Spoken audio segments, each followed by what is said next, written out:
सांगमाने कौन जानिछंती दुर्गा पूजा काहेकि पालन करा जाइथाय? कौन जानिछंती माँ दुर्गा काहाकु बोध करिथिले? माँ दुर्गा किपरि तयारी होइथिले? सांगमाने आपण जानिछंती जे माँ दुर्गा हेउछंती शक्ति स्वरूपिणी, महिषामर्दिनी और दुर्गतिनाशिनी देवी। आमे समस्ते जानिछंती जे माँ दुर्गा महिमंडल को प्रतिवर्ष आश्विन मासरे पदार्पण करिथांती। आमे देवी दुर्गा को आवाहन करी 9 दिन पई पूजा अर्चना करंती, जहाँकि नवरात्रि रूपे समस्ते पूजार्चना करती और दशमी दिन दशहरा रूपे पूजा करी माँ को पुणी विसर्जन करिथांती। सांगमाने आपण माने जानिले माँ दुर्गा को आमे 10 दिन धरी पूजा करिथाउ। कौन पई पूजा करा जाए और देवी दुर्गा को प्रकृत कहानी विषय रे जानिया पई वीडियो को शेष जाए देखंतु। नवरात्रि 9 दिन पूजा कौन पई हुए और विजया दशमी को दशहरा कौन पई कहा जाए एवं समस्त हिंदू दशहरा कौन पई मनांती। चलंतु आगो जानिबा इतिहासर आकर्षक कहानी माँ देवी दुर्गा कहानी विषय रे।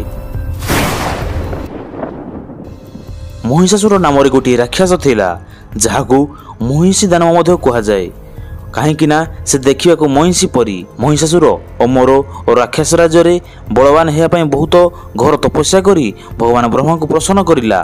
भगवान ब्रह्मा प्रसन्न होई वर मागिया पई आशीर्वाद देले।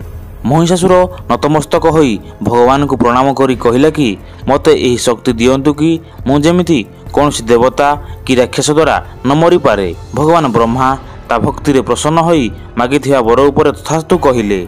यह सुनी महिषासुर अमर वर पाइथिबा खुशी रे निज राज्य को फेरी तार अपमान करुथिबा समस्त देवता आ राक्षस को आक्रमण करिबा को लागिला।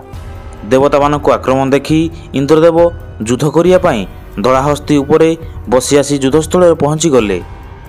इंद्रदेव पाखरे ईश्वर शक्ति थाई मध्य से महिषी नामक असुर हाथरू युद्धरे हारिगले। युद्धरे हारिया परे तांकु निजर शासन गादी स्वर्गपुर छाड़िबा को पड़िला। इंद्रदेव चिंतारे पड़ीगले और स्वर्गर समस्त देवतागण महिषासुर आतंक देखि डरी गले। केही भी ता विरुद्ध जिया पई साहस कले नाही। एही समस्यार समाधान पई देवता माने त्रिदेव अर्थात ब्रह्मा, विष्णु, महेश्वर पाखक गले। महिषासुर अंत घटाइया पई और ब्रह्मांडर संतुलन बजाय रखिया पई आदिशक्ति को बनाइबार मंत्र उच्चारण करी माँ को आह्वान कले।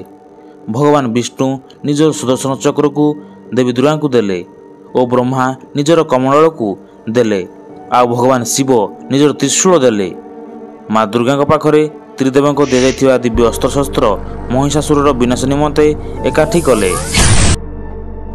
यह देखि माता दुर्गा निजर बाहन बलवान सिंह पर बसी असुरर बध निमंते असुर राज्य आड़े गले। देवी दुर्गांकर सिंह गर्जन एति प्रखर थिला जे समुद्र थरी उठिला आउ पहाड़रू अग्नि उद्गीरण हैला। महिषासुर भी एही गर्जन रे थरी उठिथिला। माँ दुर्गा महिषासुर राज्य रे जाई पहुंची ताकू युद्ध करिया पई कहिले। महिषासुर युद्ध करिया पूर्व एक शर्त रखिथिला जदि मु युद्ध रे जीतिबी तुमको विवाह करिबी। माँ दुर्गा कहिथिले जदि तू हारिबू ताले समस्त जगतर भल पाई और निजर गर्व पाई तते मरिबा को हेबो। यह सुनी महिषासुर क्रोधरे जर्जरित होई निजर सेना को आक्रमण पाई आदेश देला। यह देखि माँ दुर्गा मध्य लागी गले। महिषासुर निजर रूप बदलाई केतेबेले हस्ती तो केतेबेले भालू होई छलना करी 7 दिन युद्ध कला। शेषरे निजर असली रूप महिषी रूप रे युद्ध कला। यह देखि माता दुर्गा सुदर्शन चक्रे महिषासुर मुंड को शरीर अलगा करदेले। अलगा होता मुंड पुणी आसी शरीर लगी माँ दुर्गा भीषण क्रोधरे जर्जरित होई निजर त्रिशूल रे महिषासुर को बोध कले और महिषासुर को पतन कले। यही युद्ध 10 दिन धरी लगिथिबारु याकु दशहरा कहा जाए एवं 10 दिन माँ दुर्गा विजय रे स्वर्गर देवता माने खुशी रे उत्सव पालन कले। दशमी दिन विजय जंगु विजय दशमी मध्य कहा जाए। नवरात्रि से 9 दिन रे आमे माँ को विभिन्न रूप से सजाई पूजार्चना करिथांती। आशा करछि दुर्गा पूजा कौन पाई पालन करा जाय थाए आपण माने जानि परिथिबे। जदि वीडियोटी भल लागिछि लाइक शेयर सब्सक्राइब करी पाखरे बेल आइकन को प्रेस करंतु।